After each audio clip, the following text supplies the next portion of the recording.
नमस्कार दोस्तों। आज जो है अपन नेक्स्ट टॉपिक रासायनिक संयोग के नियम, laws of chemical combination. Laws of chemical combination रासायनिक विज्ञान में जो आपके रासायनिक संयोग के नियम दिए हुए हैं एनसीईआरटी के अंदर, वो वाला टॉपिक पढ़ेंगे। इसके अंदर आपके एनसीईआरटी में 4 नियम दिए हुए हैं। एक तो पहला नियम है द्रव्यमान संरक्षण का नियम, दूसरा है स्थिर संगठन का नियम या स्थिर अनुपात का नियम भी बोलते हैं उसको, तीसरा नियम है गुणित अनुपात का नियम और चौथा नियम है गेलुसाक का आयतन संबंधी नियम। तो इन चारों नियमों को अपन बारी बारी से देखेंगे। सबसे पहला है जो अपना द्रव्यमान संरक्षण का नियम, यानी लॉ ऑफ मास कंजर्वेशन। इसमें क्या होता है, किसी भी रिएक्शन के दौरान मास कंजर्व रहता है, यानी न तो उसको रिएक्शन के द्वारा मास को मतलब प्रोड्यूस किया जा सकता है और न ही उसको नष्ट किया जा सकता है। ना तो उसको उत्पन्न कर सकते हैं, ना ही नष्ट कर सकते हैं। तो जितने भी प्रोडक्ट, जितना द्रव्यमान लेते हैं अपन, वो पूरा का पूरा किस में चला जाता है, जितना भी रिएक्टेंट का जो द्रव्यमान लिया था वो पूरा का पूरा प्रोडक्ट में कन्वर्ट हो जाता है। यानी जितना रिएक्टेंट का था, क्रियाकारक या क्रियाफल का, क्रियाकारक का जो द्रव्यमान था वो क्रियाफल या उत्पाद में कन्वर्ट हो जाता है। तो ये द्रव्यमान संरक्षण का नियम है जो लेवोजियर ने दिया था। ये अपन लिख लेते हैं। सबसे पहला नियम जो है अपना, पहला नियम है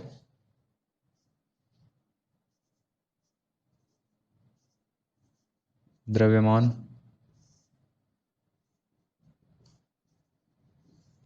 संरक्षण का नियम। द्रव्यमान संरक्षण का नियम, लॉ ऑफ मास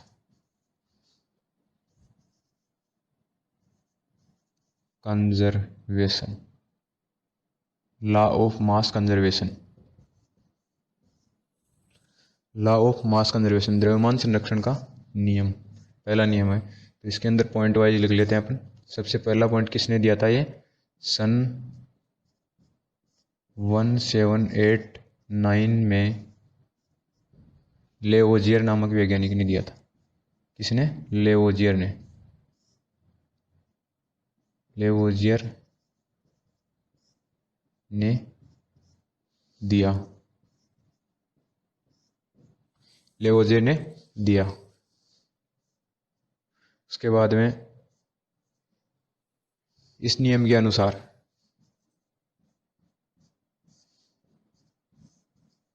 इस नियम के अनुसार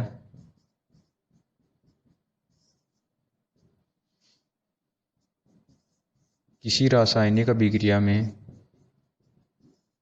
किसी रासायनिक या भौतिक जो भी है, पहले भौतिक वाला नाम लिख लेते हैं, किसी भौतिक तथा किसी भौतिक तथा रासायनिक परिवर्तन, किसी भौतिक या रासायनिक परिवर्तन के दौरान भाग लेने वाले,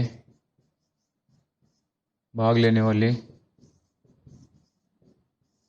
क्रियाकारकों का द्रव्यमान, क्रियाकारकों का द्रव्यमान बनने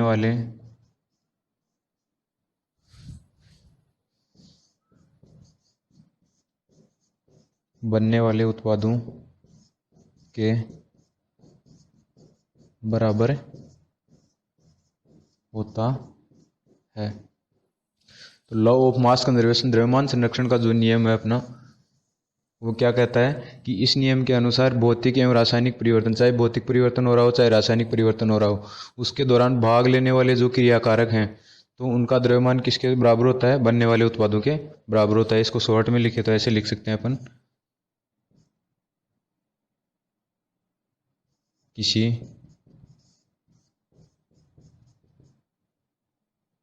चलो डायरेक्ट ही लिखते हैं इसको, मतलब क्रियाकारकों,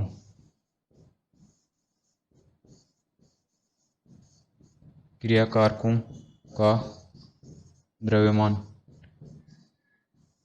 इज इक्वस टू उत्पादों का द्रव्यमान।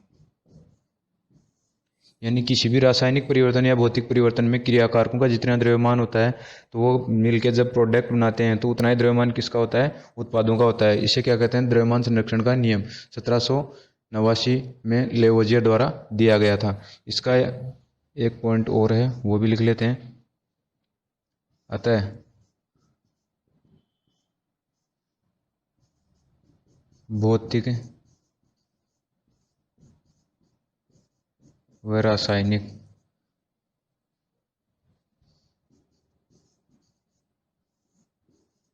भौतिक व रासायनिक अभिक्रियाओं के द्वारा द्रव्यमान यानी मास, द्रव्यमान यानी मास को न तो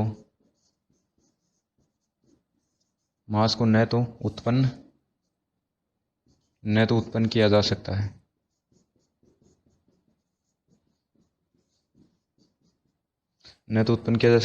और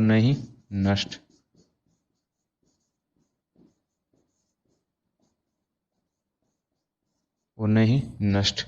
इसका जो एक एग्जाम्पल है वो अपन देखते हैं।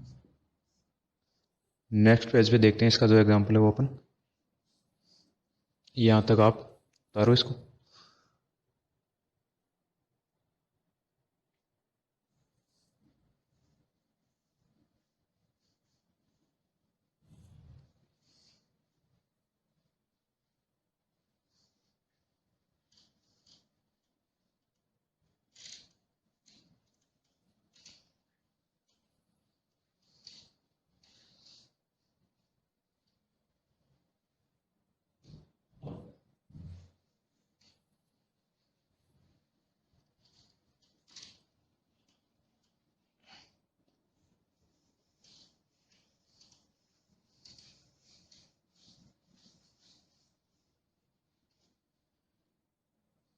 इसका जो एग्जाम्पल है द्रव्यमान संरक्षण के नियम का, वो अपन देख लेते हैं। जैसे H2 है प्लस Cl2 है, ये क्या बना रही है, 2HCl।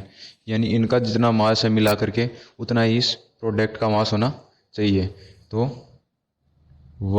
एक हाइड्रोजन का द्रव्यमान होता है 1 AMU इंटू 2 प्लस एक क्लोरीन का होता है 35.5 इंटू 2, तो कितना हो जाएगा 2 plus 71 is equal to 73 U या AMU।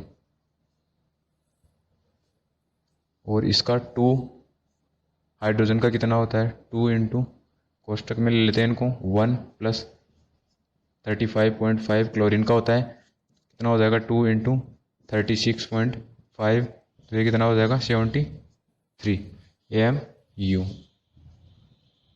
दोनों तरफ बराबर है, तो ये द्रव्यमान संरक्षण का नियम इस पर लागू हो रहा है। लेकिन एक नोट डाल के बात और लिख लेना आप। द्रव्यमान संरक्षण का जो नियम होता है वो अपना जो नाभिकीय अभिक्रियाएं होती हैं, न्यूक्लियर रिएक्शंस होती हैं, उसमें लागू नहीं होता है। क्योंकि वहाँ पे द्रव्यमान की सत्य होती है, किस रूप में, अल्फा और बीटा कणों के रूप में उनमें द्रव्यमान की सत्य होती है। तो रासायनिक अभिक्रियाओं में तो ये लागू होता है, लेकिन नाभिकीय अभिक्रियाओं में ये लागू नहीं होता है। इसको नोट लगा के आप लिख लो एक बार।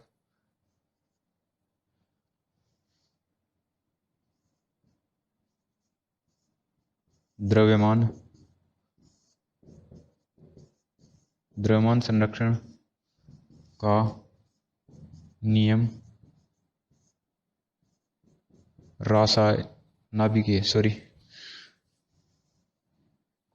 द्रव्यमान संरक्षण का नियम नाभिकीय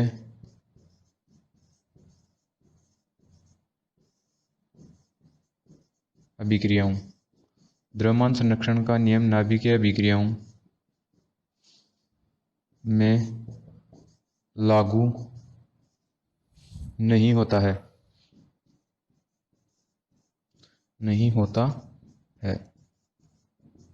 द्रव्यमान संरक्षण का जो नियम होता है वो नाभिकीय अभिक्रियाओं में लागू नहीं होता है। ठीक है, इसके जो आगे वाला है वो है स्थिर अनुपात का नियम या स्थिर संगठन का नियम। दूसरा है स्थिर संगठन या स्थिर अनुपात का नियम।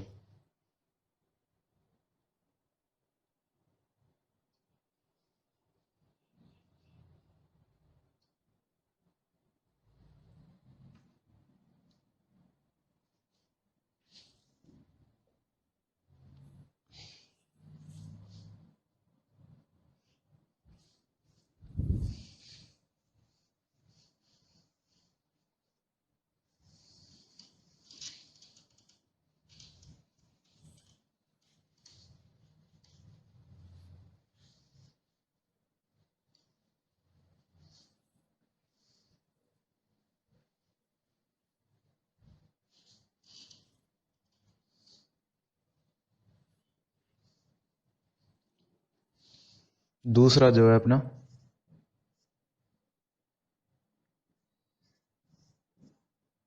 निश्चित निश्चित या स्थिर, कुछ भी बोल दो, निश्चित अनुपात का नियम या स्थिर संगठन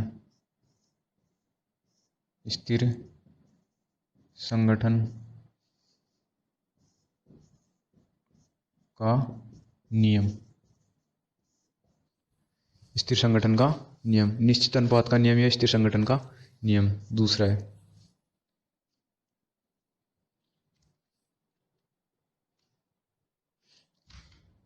ये जो नियम दिया था ये जो नियम दिया था ये दिया गया था किसके द्वारा? जोसेफ प्राउस्ट के द्वारा। तो प्राउस्ट ने इसके बारे में क्या बोला था? 1799 में ये दिया गया था।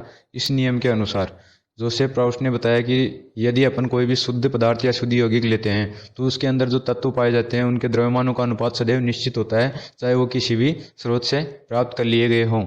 और इसका जो एग्जाम्पल होता है, जैसे H2 होता है, उसके अंदर H2 और O, जल के अंदर H2 और O, हाइड्रोजन के दो परमाणु और ऑक्सीजन का एक परमाणु। तो हाइड्रोजन का तो जो द्रव्यमान होता है वो 2 हो गया, 2 AMU, और ऑक्सीजन का 16 AMU। तो 2:16 होता है, यानी 1:8 होता है। और ये जो हाइड्रोजन और ऑक्सीजन का अनुपात है जल के अंदर 1:8, तो ये कहीं से भी प्राप्त कर लो आप, 1:8 ही रहेगा। चाहे जल अपने को कहीं से भूमि से प्राप्त हो रहा है, जैसे नलकूप के द्वारा, या फिर अपन किसी समुद्र के द्वारा, या कहीं भी नदी के द्वारा, कोई भी कहीं का भी जल ले लो आप, 1:8 ही रहेगा इसके अंदर। और ये नियम जो होता है ये कहाँ पे लागू नहीं होता? ये समस्थानिकों पे लागू नहीं होता है। ये भी अपन लास्ट में नोट लगा के लिखेंगे। पहले इसको लिख लेते हैं किसके द्वारा दिया गया था।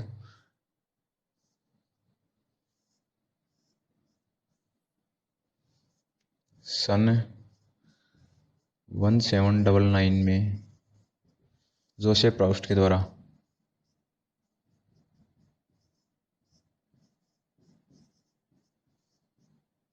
जोसेफ प्राउस्ट, ध्यान में रखना ये।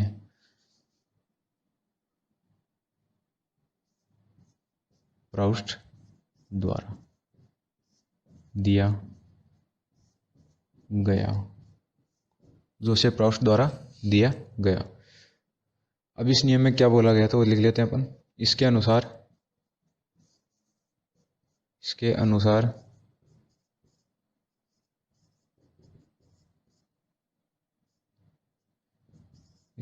किसी भी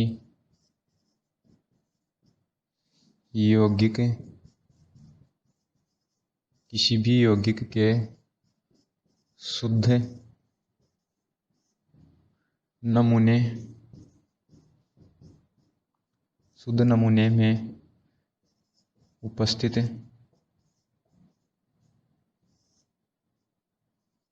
नमूने में उपस्थित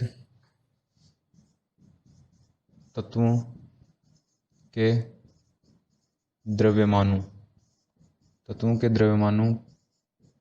का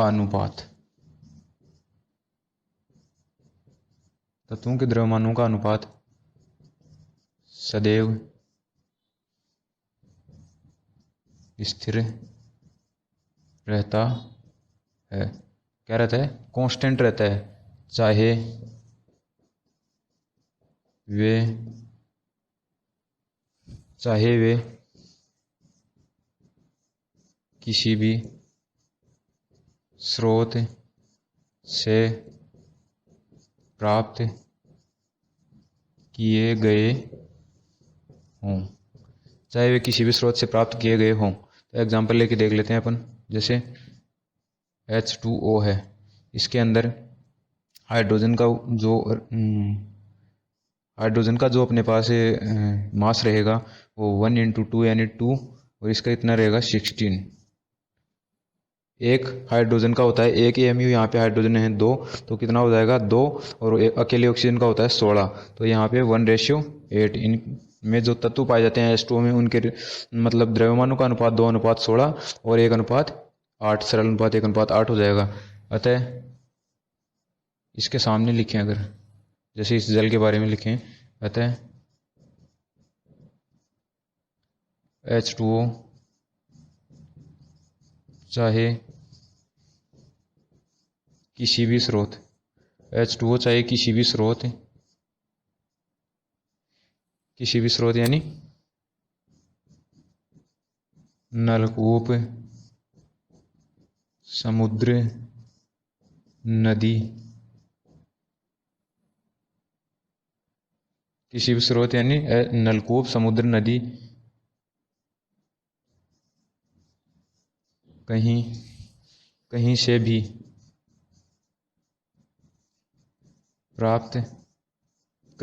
प्राप्त किया गया हो, इसके सूत्र में, यानी इसका जो रासायनिक सूत्र है, इसमें हमेशा इसके सूत्र में H यानी हाइड्रोजन तथा ऑक्सीजन के द्रव्यमानों का अनुपात 1:8 रहेगा। ठीक है, एग्जाम्पल नंबर फर्स्ट। दूसरा एग्जाम्पल अगर अपन देखें तो CO2 का ले लो। CO2 के अंदर कार्बन और ऑक्सीजन का जो अनुपात रहेगा वो कितना हो जाएगा,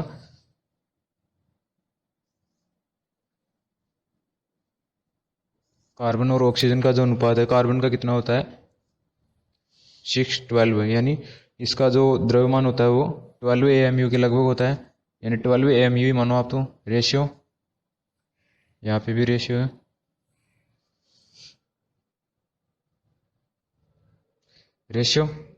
इसके बाद में 6 CO2 का जो देखेंगे, अगर CO2 में एक CO है, एक C है, 2 O2 है, एक O का 16 होता है, 2 का कितना हो जाएगा 32। तो इसमें रेशियो आ जाएगा 3:8। हमेशा यही रेशियो रहेगा, चाहे ये किसी भी विधि से प्राप्त हो अपने को CO2, इसमें रेशियो कितना रहेगा 3:8। तो इस नियम के अंदर यही अपने को बताया है कि इसके अनुसार किसी भी यौगिक के शुद्ध नमूने में उपस्थित तत्वों के द्रव्यमानों का अनुपात सदैव स्थिर रहता है, चाहे वे किसी भी स्रोत से प्राप्त किए गए हों। 12:32, 3:8। यहाँ पे H2O का अपन ने एग्जाम्पल समझा। जैसे H2O चाहे किसी भी स्रोत, नलकूप, समुद्र, नदी, कहीं से भी प्राप्त हुआ हो, इसके सूत्र में हाइड्रोजन तथा ऑक्सीजन के द्रव्यमानों का अनुपात सदैव 1:8। यहाँ पे क्या रहता है अपने को 2:16, 1:8 रहता है। इसको जैसे CO2 की जो रिएक्शंस होती हैं उसको आगे लिख लेते हैं और फिर इसे एग्जाम्पल को और समझते हैं।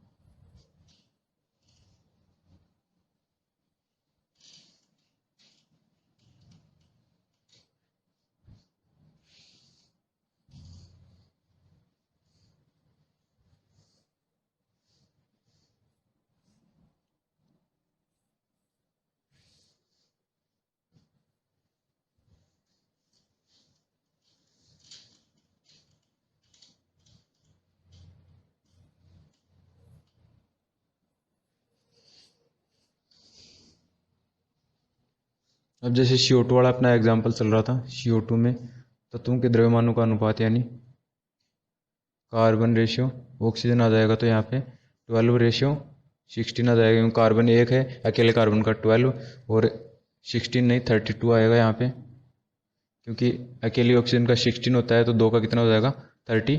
तो रेशियो आ जाएगा 3:8, 3:8। अब जो कार्बन की रिएक्शंस होती हैं, जैसे लाइम स्टोन होता है, फर्स्ट है जैसे लाइम स्टोन को गर्म करने पर, लाइम स्टोन को गर्म करने पर, अब जो लाइम स्टोन होता है वो, इसका सूत्र क्या होता है CaCO3। इसको गर्म करेंगे अपन जैसे, तो CaO प्लस CO2 बनती है इस रिएक्शन में। इसी प्रकार दूसरा एग्जांपल अगर ले, तो जैसे कोयले को गर्म करने पर, कोयला एक तरह से क्या होता है कार्बन होता है, तो कार्बन को गर्म करेंगे तो CO2 बनती है कोयले को गर्म करने पर या जलाने पर। गर्म करेंगे मतलब जलाएंगे, जलाएंगे तो कार्बन से ऑक्सीजन मिलकर क्या बनाएगी CO2 बनाएगी। तो यहाँ पे भी और यहाँ पे भी C/O अगर देखें तो यहाँ पे भी कितना आ जाएगा, वही 12:32। CO2 के अंदर यहाँ पे भी कितना आ जाएगा 12:32, यानी 3:8, और यहाँ पे भी 3:8। यही अपने को इस नियम में बताया गया है कि जो अपने को शुद्ध यौगिक का नमूना है, शुद्ध यौगिक या शुद्ध पदार्थ जो होता है वो अपने को कहीं से भी प्राप्त हो, लेकिन उसमें तत्वों के द्रव्यमानों का अनुपात सदैव स्थिर रहता है। ये क्या है, निश्चित अनुपात का नियम या स्थिर संगठन का नियम। इंग्लिश में बोलते हैं इसको लॉ ऑफ कांस्टेंट प्रोपोर्शन, या स्थिर संगठन यानी constant composition, constant composition, law of constant composition या लॉ ऑफ डेफिनेट प्रोपोर्शन, निश्चित अनुपात।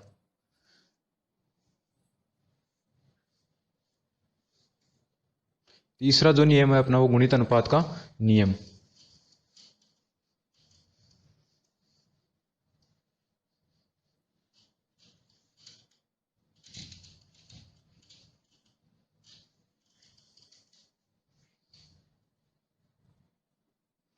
तीसरा जो है अपना वो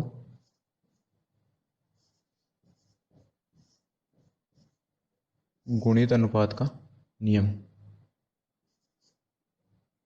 गुणित अनुपात का नियम जो दिया था वो डाल्टन ने दिया था 1803 में, 1803 में दिया था। तो इसमें जो डाल्टन ने बताया था वो क्या बताया था कि यदि दो तत्व मिलकर, जैसे नाइट्रोजन और ऑक्सीजन मान लो, कार्बन ऑक्सीजन मान लो, दो तत्व मिलकर यदि अनेक यौगिक बना रहे हैं, तो उनमें से एक का द्रव्यमान तो क्या होता है निश्चित होता है, और दूसरे का द्रव्यमान क्या होता है गुणा में होता है, गुणित अनुपात में होता है। यानी उनका जब रेशियो निकालेंगे, जो दूसरा तत्व है जिसका अनुपात बदल रहा है, तो वो क्या होता है सरल अनुपात में आता है। तो इस नियम को अपन देखते हैं, लिख लेते हैं और समझ लेते हैं। गुणित अनुपात का नियम सन 1803 में किसके द्वारा दिया गया, 1803 में डाल्टन के द्वारा दिया गया, डाल्टन द्वारा दिया गया, डाल्टन द्वारा दिया गया सन 1803 में डाल्टन द्वारा दिया गया। इस नियम के अनुसार, इस नियम में क्या लिखेंगे, इसके अनुसार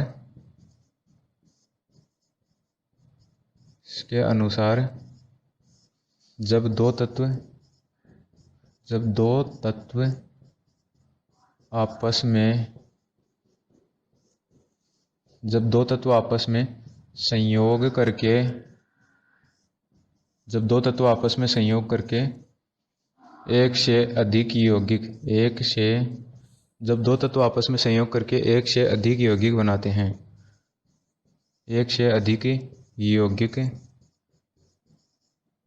बनाते हैं। इसके अनुसार जब दो तत्व आपस में संयोग करके एक से अधिक यौगिक बनाते हैं, तो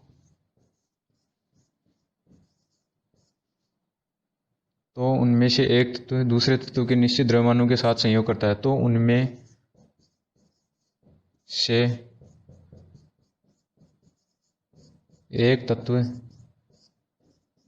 दूसरे, उनमें से एक तत्व दूसरे तत्व के, तो उनमें से एक तत्व दूसरे तत्व के निश्चित द्रव्यमानों, जो एक तत्व है दूसरे तत्व के निश्चित द्रव्यमानों, दूसरे का तो क्या हो गया, फिक्स हो गया, लेकिन पहले का क्या है, फिक्स नहीं है। तो एक तत्व दूसरे तत्व के निश्चित द्रव्यमानों, दूसरे तत्व के निश्चित द्रव्यमानों के साथ, दूसरे तत्वों के निश्चित द्रव्यमानों के साथ संयोग करता है। दूसरे तत्व के निश्चित द्रव्यमानों के साथ सहयोग करता है कौन सा, एक तत्व। जो पहला तत्व है दूसरे तत्व के निश्चित द्रव्यमानों के साथ, तो पहले के तो द्रव्यमान क्या हो गए, निश्चित हो गए। तो इस पहले जो दूसरे के तो क्या हो गया, द्रव्यमान निश्चित हो गया, लेकिन पहले क्या हो जाएगा, द्रव्यमान बदलेंगे, यानी वो किस में रहेंगे, एक गुणित अनुपात या सरल अनुपात में रहेंगे। जो एक सरल अनुपात में होते हैं। इसके अनुसार जब दो तत्व आपस में संयोग करके एक से अधिक यौगिक बनाते हैं, तो उनमें से एक तत्व दूसरे तत्व के निश्चित द्रव्यमानों के साथ संयोग करता है, जो एक सरल अनुपात में होते हैं। दूसरे तत्व के निश्चित द्रव्यमानों के साथ संयोग करता है, तो पहले तत्व के जो द्रव्यमान हो जाएंगे वो किस में हो जाएंगे, एक सरल अनुपात में हो जाएंगे। इसको एग्जाम्पल से समझो आप, जैसे कार्बन व ऑक्सीजन, कार्बन व ऑक्सीजन मिलकर क्या क्या बना रहे हैं, CO कार्बन मोनोऑक्साइड तथा CO2 कार्बन डाइऑक्साइड बनाते हैं। ठीक है, कार्बन व ऑक्सीजन मिलकर CO तथा CO2 बनाते हैं। तो अब इसके अंदर जो CO, ये तो हो जाएगा अपना कार्बन मोनोऑक्साइड, यहाँ पे CO और यहाँ पे हो जाएगा CO2। इसमें कार्बन का और इस ऑक्सीजन का रेशियो देखते हैं। तो यहाँ पे कार्बन है अकेला, अकेले का होता है 12, यहाँ पे ऑक्सीजन भी अकेला, अकेले का हो जाएगा 16 AMU। यहाँ पे कार्बन है अकेला 12, ऑक्सीजन है 2, 2 का कितना हो जाएगा 32। तो एक तत्व का द्रव्यमान तो निश्चित है और दूसरे तत्व का द्रव्यमान निश्चित नहीं है, यानी एक सरल अनुपात में 16 और 32। इस ऑक्सीजन के द्रव्यमानों का जो रेशियो देखेंगे तो यहाँ पे कितना आ जाएगा 1:2। ऑक्सीजन के द्रव्यमानों का रेशियो 16:32 का रेशियो कितना आ जाएगा 1:2। तो ये नियम यही तो कह रहा है। इसके अनुसार जब दो तत्व आपस में संयोग करके एक से अधिक यौगिक बनाते हैं, तो दो तत्व कौन कौन से हो गए, कार्बन और ऑक्सीजन, आपस में मिलकर एक से अधिक यौगिक बनाते हैं, कार्बन मोनोऑक्साइड और कार्बन डाइऑक्साइड बनाते हैं। तो उनमें से एक तत्व दूसरे तत्व के निश्चित द्रव्यमान, यहाँ पे सॉरी डबल बार लिख दिया हमने, एक तत्व दूसरे तत्व के, इसको डबल बार लिख दिया, यहाँ पे मिटा दो, एक तत्व दूसरे तत्व के निश्चित द्रव्यमानों के साथ संयोग करता है। तो एक तत्व हो गया कौन सा, ऑक्सीजन, इसके निश्चित द्रव्यमान के साथ संयोग कर रहा है किसके, कार्बन का तो निश्चित है, कितना है 12 है दोनों में। एक तत्व दूसरे तत्व के निश्चित द्रव्यमानों के साथ संयोग करता है, जो एक सरल अनुपात में होते हैं। तो ऑक्सीजन का जो रेशियो है यहाँ पे सरल अनुपात में है कितना 1:2। यहाँ पे लिख लो ऑक्सीजन के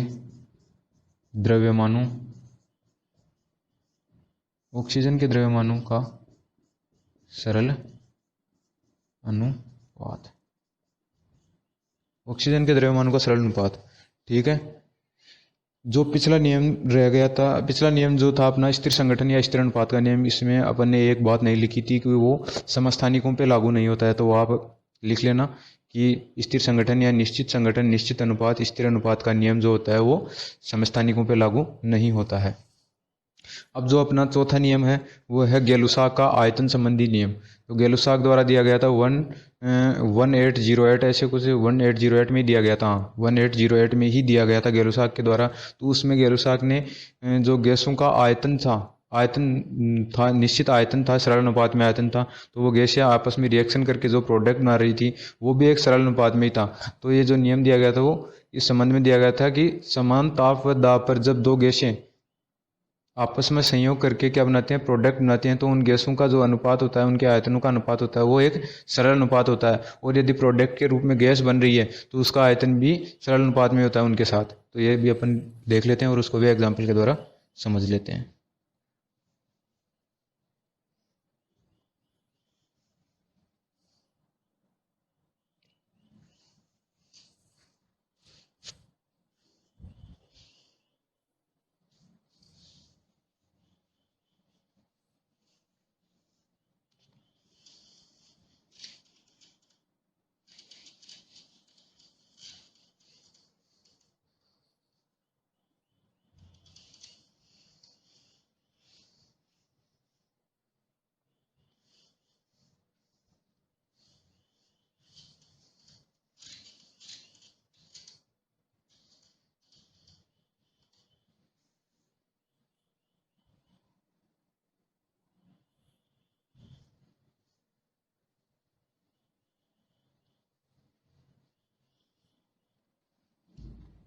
चौथा जो अपना है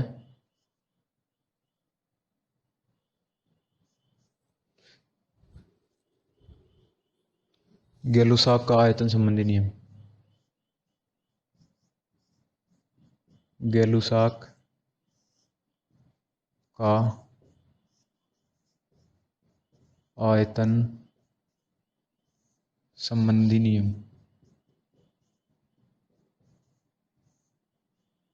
गेलुसाक का आयतन संबंधी नियम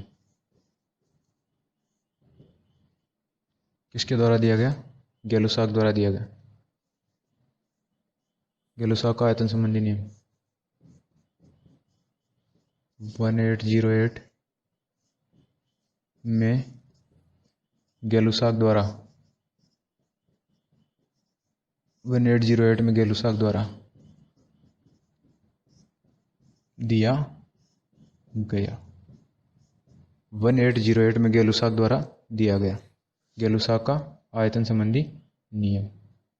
इस नियम में क्या बताया था अपन ने?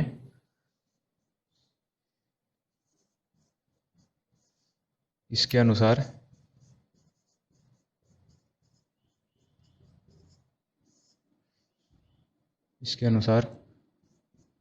समान ताप व दाब, कंडीशन है यहाँ पे समान ताप और दाब की।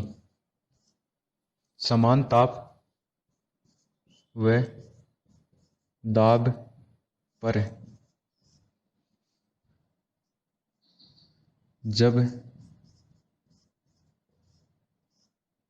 जब दो गैसें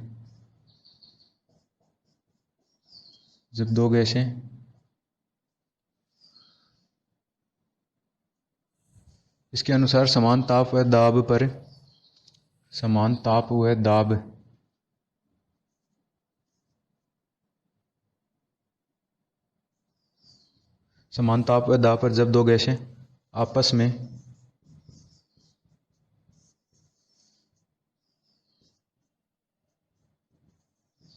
संयोग करती है, यानी रिएक्शन करती है, आपस में अभिक्रिया करती है समान ताप व दाब पर, तो उनके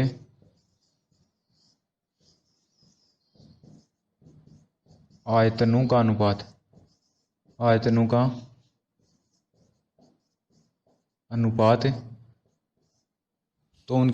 अनुपात सदैव सरल अनुपात होता है।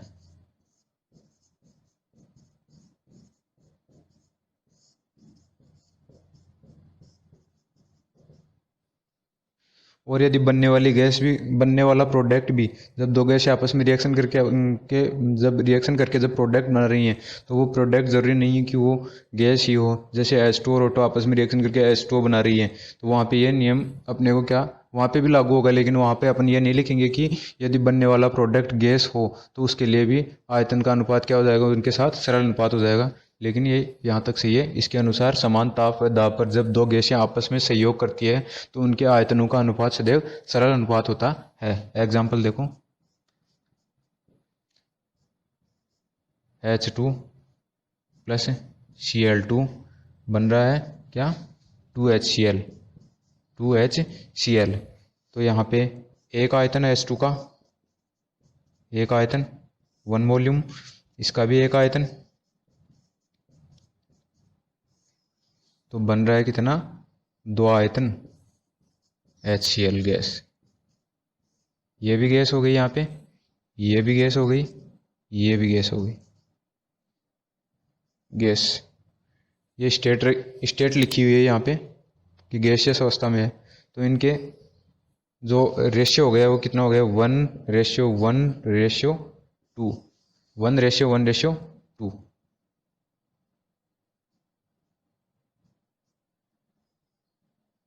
दूसरा एग्जाम्पल अगर अपन देखें तो N2 plus 3H2 is equals to 2NH3।